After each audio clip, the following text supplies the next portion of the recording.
حضرت سیدنا عمر فاروق، سب بولیے رضی اللہ تعالی۔ عمر فاروق رضی اللہ تعالیٰ عنہ کا مبارک زمانہ ہے۔ حضرت عمر نے فوج بھیجی ایران کے حکمران کے ساتھ جہاد کرنے۔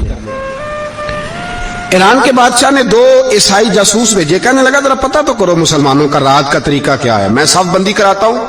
وہ ساری رات صف بندی کراتا رہا۔ 2 جاسوس آئے مسلمانوں کی معلومات کرنے۔ معلومات کر کے جب واپس گئے تو حضرت عمر فاروق رضی اللہ تعالیٰ عنہ کے سپاہیوں کو دیکھا، غور سے پلٹے تو بادشاہ کہنے لگا کیا حال دیکھ کے آئے ہو؟ کہنے لگا سارے مسلح پہ بیٹھے ہوئے، جتنے گھنٹے ہم وہاں رہے ہیں مجاہدین مسلح پہ رہے ہیں، یوں لگتا ہے جیسے ان کا دنیا داری سے کوئی تعلق۔ اور کہنے لگے بادشاہ کوئی ایسی طاقت ہے جس کو وہ بلا رہے تھے، کوئی ایسی قوت ہے جس کو وہ پکار رہے تھے، ہمیں بھی وہاں کھڑے ہو کے محسوس ہوتا تھا کہ ہاں کوئی ہے جو آ جائے گا ان کی مدد کے لیے، کوئی ہے جو پہنچے گا ان کی مدد کرے گا۔ ایران کا بادشاہ کہنے لگا مجھے سمجھ آ گئی ہے، وہ جسم کی طاقت سے نہیں لڑتے، وہ کوئی غیبی طاقت ہے جس سے وہ لڑتے ہیں۔ بھائی وہ غیبی طاقت بھی تو ہمارے پاس ہم نے ناراض کر لیا نا، وہ بھی تو نہیں نا، مسجد کا رخ بھی تو کوئی نہیں۔ اور میں نے پچھلے جمعے بھی کہا تھا، پھر کہتا ہوں، وہن ہو گیا امت کو۔ نبی پاک نے فرمایا امت کو وہ کیا ہے، دنیا سے محبت ہو گئی ہے، موت سے کراہت ہو گئی ہے، وہن ہے۔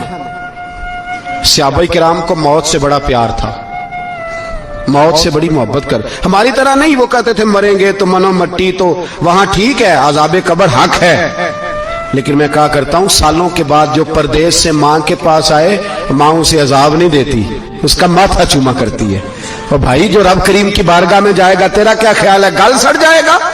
مدینے والے حبیب نے فرمایا قبر المومن روضۃ من ریاض الجنہ، فرمایا میرا مومن جب قبر میں جاتا ہے تو اللہ جنت کے سارے دروازے کھول دیتا ہے، وہ تو اللہ کی رحمت میں پہنچتا ہے۔ کون کہتا ہے مومن مر گئے، وہ تو قید سے چھوٹے اپنے گھر گئے۔ کون کہتا ہے قبر میں عذاب ہے تو صرف عذاب ہی ہے، ہاں مجرم کو سزا ملے گی، لیکن مومن ہمیشہ جہنم میں، وہ بالآخر جنت میں جائے گا، بالآخر جنت میں جائے گا۔ اور کسی درویش نے بات کی، وہ کر کے چلے گئے، بر کمال ہی کر گئے، کہنے لگے دوزخ میں میں تو کیا، میرا سایہ نہ جائے گا، کیونکہ رسول پاک سے دیکھا نہ جائے گا۔ نبی پاک سید عالم علیہ السلام کے غلام تو دیکھو نا، ساری زندگی عمر فاروق، بخاری پڑھو تو صحیح، ساری زندگی عمر ہر نماز کے بعد کہتے تھے اللہم ارزقنا شہادت فی سبیلک، اللہ بسترے پہ موت نہ دینا، موت مجھے شہادت کی دینا۔ حضرت سیدنا مولا علی شیر خدا کرم اللہ تعالیٰ وجہ الکریم ساری زندگی کہتے رہے اللہ، علی نے میدان میں عمر گزاری ہے، اسے شہادت کی موت عطا فرما۔ او بھائی یہ تو شہادتیں مانگنے والے۔ حضرت امام حسین میدان کربلا میں کھڑے تھے، شمر کہنے لگا حسین تیری چاروں جانب موت ہے، تو آپ فرمانے لگے تجھے ابھی ہمارا پتہ ہی نہیں، موت سے تو ہمارا پیار چلتا ہے، اور فرمایا یہ شہادت تو ہمارا پیچھا کرتی ہے، پہنچ جاتی ہے جہاں ہم ہوتے ہیں، موت سے ڈرا رہا ہے۔ مسلمان کا مرنے کو دل نہیں کرتا، ورنہ وہ اتنی بڑی کوٹھی میں کون رہے گا؟ مرنے کو دل اس لیے نہیں کرتا کہ وہ جو 6 کروڑ 10 کروڑ ڈالر لوٹ کے رکھے ہیں، مر گئے تو کھائے گا کون؟ وہ فقیر فاقہ مست تھے، ان کا گھر ہی کوئی نہیں تھا، ان کے بینک بیلنس ہی کوئی نہیں تھے، وہ کہتے تھے گھر ہمارا ہے وہ جو ہمارے رب نے تیار کیا ہوا ہے، ہمارا بینک بیلنس ہے وہ جو ہمیں جنت میں جا کے ملے گا، ان کا تو یہ کھاتا ہی کوئی نہیں تھا، اس لیے وہ شہادت کی۔ حضرت عمر بن جموع رضی اللہ تعالیٰ عنہ میدان احد میں 4 بیٹے لے کے آئے، کتنے بیٹے؟ بول کے بتائے، 4 بیٹے لے کے عمر بن جموع آئے، اور خود ایک ٹانگ سے لنگڑے سے آبی ہیں، ٹانگ چھوٹی ہے، حضور کے سامنے کھڑے ہوئے کہا محبوبہ میرے 4 ہی تھے، میں 4 ہی لے آیا ہوں، قبول کر لے۔ تو حضور نے فرمایا تو کیوں تلوار اوڑے آیا ہے، یہ تو نے کیوں گلے میں اسلحہ ڈالا ہوا ہے؟ کہا یا رسول اللہ میں نے بھی تو جانا ہے نا۔ تو حضور نے فرمایا 4 بیٹے جو ہیں۔ تو حضرت عمر بن جموع نے بات کی، صحابہ کہتے ہیں ہم لبوں سے مسکرا رہے تھے، آنکھوں سے رو رہے تھے، کیا عجیب انداز ہے۔ حضور نے فرمایا عمر 4 بیٹے جو آ گئے تو رہنے دے۔ تو حضرت عمر رو پڑے، کہنے لگے محبوبہ کیا لنگڑے جنت میں نہیں جائیں گے؟ کیا حضور میں لنگڑا ہوں تو میرے لیے جنت کوئی نہیں؟ میرے حبیب پاک سید عالم صلی اللہ علیہ وسلم نے فرمایا عمر تو ضرور جنت میں جائے گا۔ کہا محبوبہ پھر بچے بعد میں جائیں گے، میں پہلے میدان میں جاؤں گا۔ ایک بی بی 4 بیٹے لے کے آئی احد میں، کہا محبوبہ کل کمائی تھی میں لے آئی ہوں، میرے پاس کوئی اور شے ہوتی تو میں بچا کے نہ رکھتی، بیٹے دے کے نا حاضری لگوا کے تو واپس دروازے پہ لے گئی، تو حضرت سیدنا عبداللہ ابن عمر فرماتے ہیں بی بی بول رہی تھی تو میرا جذبہ جہاد بڑھ رہا تھا. اپنے بیٹوں کو کہنے لگی میں تمہیں حضور کے پاس چھوڑ کے جا رہی ہوں, جب تم میدان میں گرو گے تو میں تمہیں دیکھنے آؤں گی, دیکھنا تمہاری پشت پہ کوئی زخم نظر نہ آئے, جتنے تیر کھانے ہوئے سینے پہ کھانا, جتنے تلواروں کے نیزوں کے زخم برداشت کرنے ہوئے یہاں کھانا, پشت پہ زخم نظر نہ آئے. حضرت عبداللہ ابن عمر فرماتے ہو بی بی کی گفتگو میرا جذبہ جہاد بڑھا رہی تھی. ایک بی بی 3 سال کا 4 سال کا بیٹا لیے رو رہی ہے, احد کا دن ہے. سہیلیاں پوچھتی ہیں تو کیوں روتی ہے؟ وہ کہتی ہے دیکھو میرا خامد بھی بدر میں شہید ہو گیا, بھائی اور باپ بھی. دل کرتا ہے کوئی جوان بیٹا ہوتا تو آج مصطفیٰ کے ساتھ اسے ہی بھیج دیتی. کوئی جوان میرے پاس ہے ہی 3 سال کا تو کیا کروں, 3-4 سال کا بچہ کیا کرے گا؟ پتہ نہیں کیا دلیل آئی, اچانک اٹھی, بیٹے کو سینے سے لگایا, کپڑا ڈالا, مسجد نبوی پہنچ گئی. حضرت بلال کہتے ہیں مجھے ملی, کہنے لگی بلال مجھے پتہ ہے حضور تیاری کرا رہے ہیں جنگ کی, پر 2 منٹ اگر میری ملاقات ہو جائے. بلال حبشی کہنے لگے حضور ہم ایک بی بی ضد کر رہی ہے. حضور باہر آئے, کہنے لگی حضور میں فلاں کی بیٹی, فلاں کی بہن, فلاں کی بیوہ ہوں, میں نے بدر میں 3 شہید دیے ہیں, اب میرے پاس یہ 3 سال کا لال ہی بچا ہے, بڑا فخر ہے میرا. لوگ مجھے شہید کی بیوہ, شہید کی بیٹی, شہید کی بہن کرتے, دل کرتا ہے شہید کی اماں بھی کہیں جاؤں تو میرا بیٹا لے لے. سیدنا بلال کہتے ہیں حضور مسکرائے, کہنے لگے یہ 3 سال کا نونہال کیا کرے گا؟ کہتے ہیں اماں کا عجیب جذبہ ہے. کہنے لگی محبوبہ سنا ہے اسلحہ بھی تھوڑا ہی ہے, ڈھالیں زیادہ کوئی نہیں, میرا بیٹا ساتھ رکھ لیں, جب آپ کی طرف کوئی تیر آیا نا تو میرا بیٹا ڈھال کے اس کو ڈھال بنا کے آگے کر دینا. محبوبہ ڈھال تو بانی سکتا ہے نا. حضرت بلال فرماتے ہیں مصطفیٰ کریم نے فرمایا جا میں نے قبول کیا, قیامت کے دن بیٹا گھر لے جا, جب تیرا نام پکارا جائے گا تو شہید کی اماں کہہ کے ہی پکارا جائے گا, جا تو گھر لے جا. کہتے ہیں چلتے چلتے ایک غریبنی اور آ گئی, اتنی سی اٹی بان کی, اتنی سی. بلال حضور سے ملاقات ہو جائے گی, نبی پاک آ گئے تو کہا محبوبہ یہ غلبہ اسلام میں میرا بھی حصہ ڈال لے. حضور نے فرمایا یہ کیا ہے؟ کہنے لگی حضور خامد فوت ہو گیا, اولاد اللہ نے بے نیازی سے دی نہیں, سویرے چرخہ کاٹ کے رزق حلال کھاتی ہوں, میرے پاس نا یہ اتنا سا بان ہے, ایک گھوڑے کی لگام بن جائے گی. محبوبہ حصہ تو ڈال جائے گا نا دین کے لیے, میری قبولیت ہو جائے گی.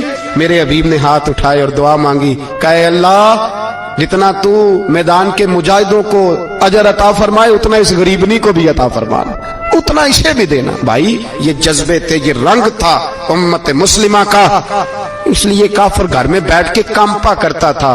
اب اسے پتا ہے یہ اسی والی کار سے نہیں نکل سکتے, اسے پتا ہے کہ ہم نے انہیں بوتل پہ لگا دیا ہے, اب یہ پیپسی مرینڈا اور یہ پی کے کھانے کے ساتھ تو یہ مست رہتے ہیں, اب یہ نہیں نکل سکتے گھر سے, ہم نے انہیں ان چیزوں پہ لگایا ہے جو ان کے وجود کو کھوکھلا کر رہی, اب کیسے میدان میں نکلیں گے؟ وہ اس لیے نہیں ڈرتا کہ وہ تیری آسائشوں, تیری زندگی میں آنے والی سہولتوں سے آشنا ہے. موت بستر پہ بھی آ جاتی ہے, لیکن جس کو میدان میں آتی ہے وہ ساری زندگی زندہ رہتا ہے, وہ ساری زندگی زندہ رہتا ہے. بھائی مرنا تو ہے, لیکن اگر زندگی دین کے کام آئے گی تو امر ہو جاؤ گے, بچ جاؤ گے. حضرت ابوبکر صدیق کا کمال یہ ہے کہ میرے نبی کریم علیہ السلام نے نا ان کی شان ایک الگ انداز میں بیان فرمائی, الگ انداز میں.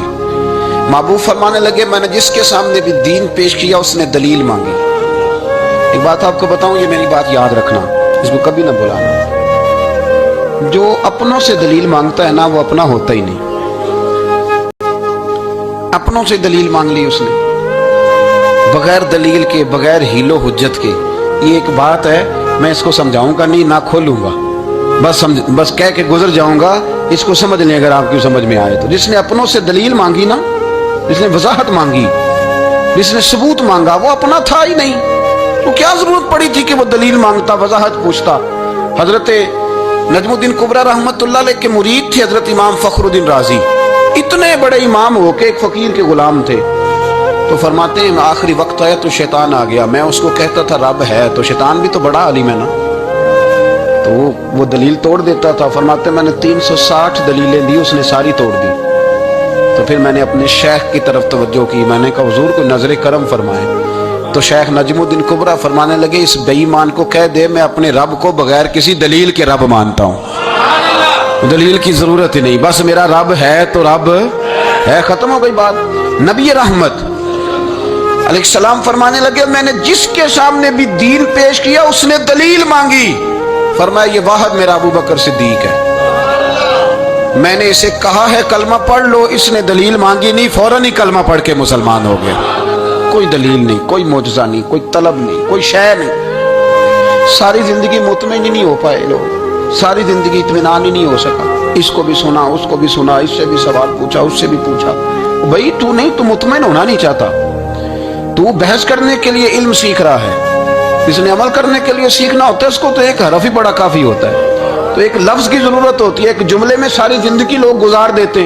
حضرت ابو بکر صدیق رضی اللہ تعالیٰ عنہ نے بحث والا دروازہ نہیں کھولا. حضور نے کہا کلمہ پڑھو تو انہوں نے کلمہ پڑھا اور مسلمان ہو گئے. کوئی دلیل, کوئی وضاحت, کسی چیز کی کوئی حاجت, ختم ہو گئی بات.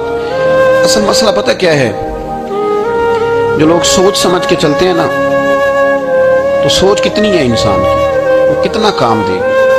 یہ جو وارفتگی ہوتی ہے نا, یہ جو محبت ہوتی ہے, یہ جو پیار ہوتا ہے, یہ زندگی کو آسان کر دیتا ہے.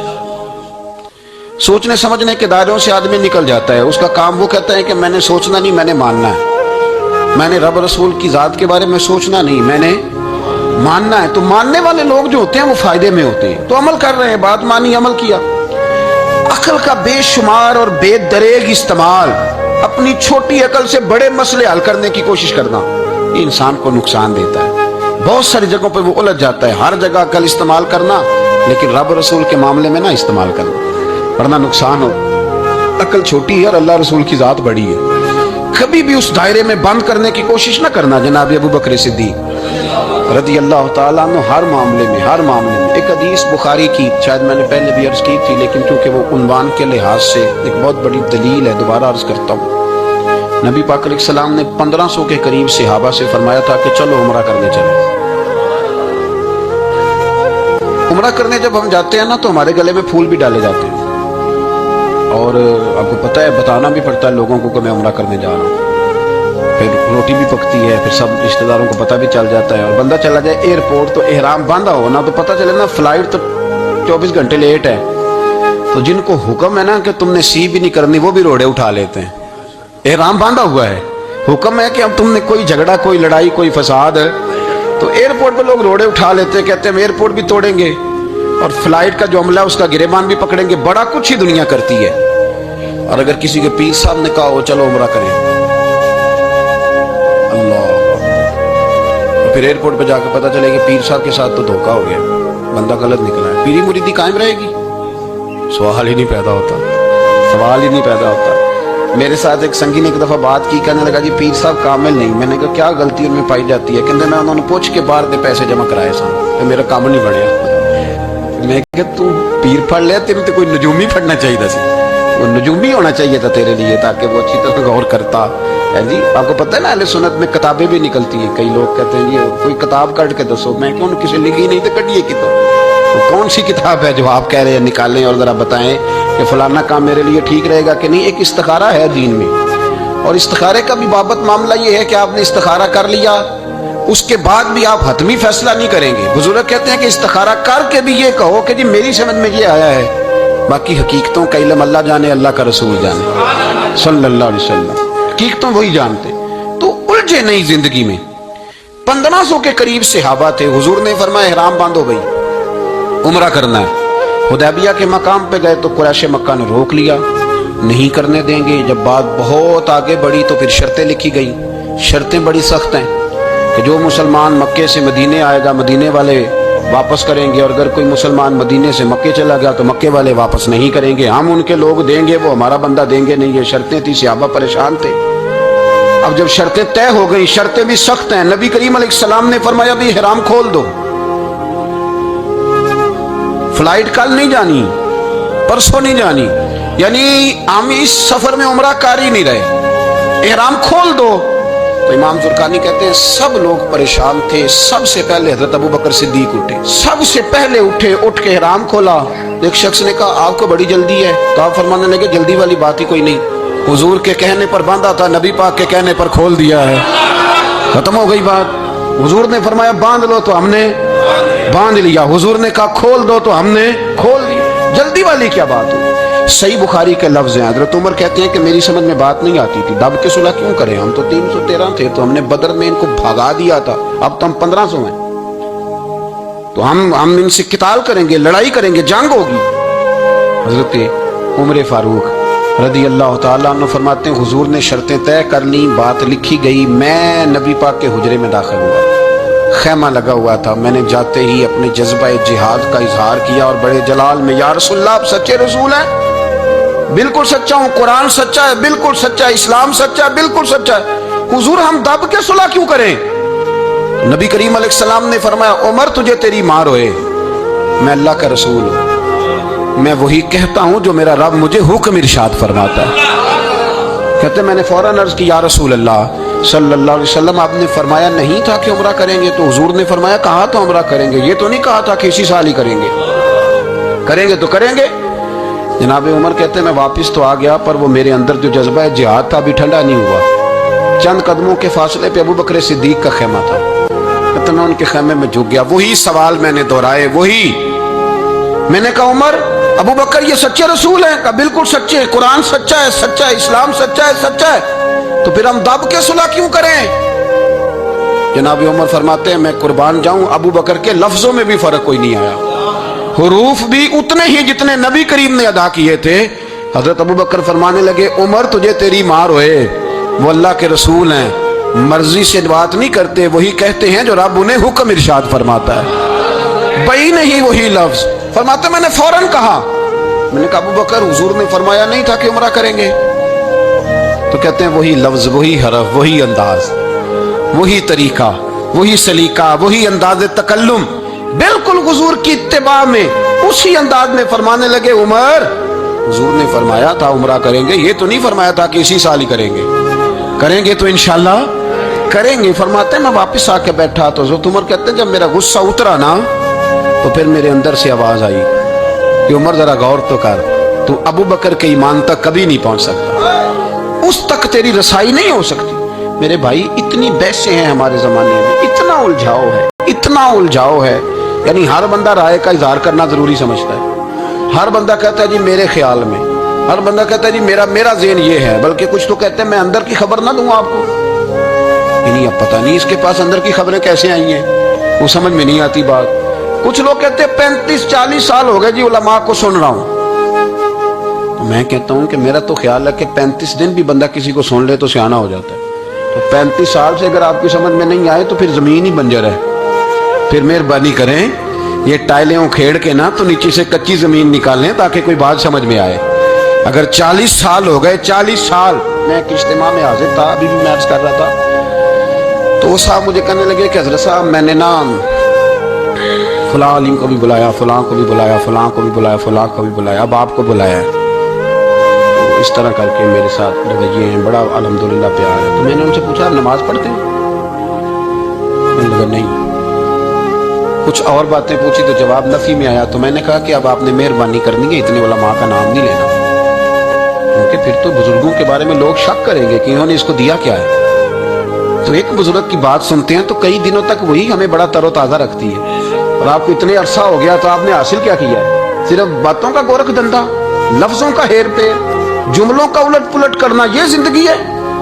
یہ زندگی ہے صرف باتیں کیلو کال سن لی آ گئے؟ نہ اسے ذرا آگے نکلیں، عمل کب کرنا ہے میرے بھائی؟ یہ بحثیں، یہ ابحاث، یہ لمبے چوڑے معاملات، یہ طے، بزرگوں میں نا ایک صنف ہے مرید ہونا اور ایک ہوتا ہے طالب ہونا، یہ دو باتیں، یعنی آپ کہیں گئے اس کے مرید ہو گئے تو پھر کسی اور جگہ کسی بزرگ سے نسبت ہوئی تو وہاں آپ طالب۔ میرے پاس کچھ لوگ آتے ہیں کہتے ہیں آپ طالب کر لیں، تو میں کہتا ہوں آپ مہربانی کریں ایک کی نوکری کریں، وہ بڑی مشکل ہے تو جگہ جگہ پہ جانے کی کیا ضرورت ہے؟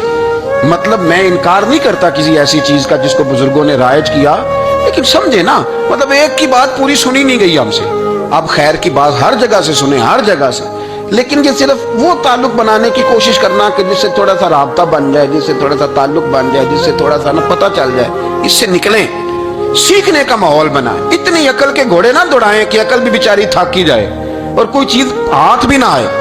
کچھ کریں، عمل کریں۔ لیکن ایک جگہ میں حاضر تھا تو وہاں دستار فضیلت کا جلسہ تھا، تو ایک مولانا نے تقریر کی، جس طرح تاجر کہہ لیتا ہے نا جی میں الحمدللہ اگر کمائی کرتا ہوں تو غریبوں کو بھی دیتا ہوں، سمجھا لیا نا اپنے آپ۔ رشوت لینے والے نے بھی ایک دلیل گاڑ لیا، وہ کہتا ہے میں امیروں سے نہیں، میں غریبوں سے نہیں لیتا۔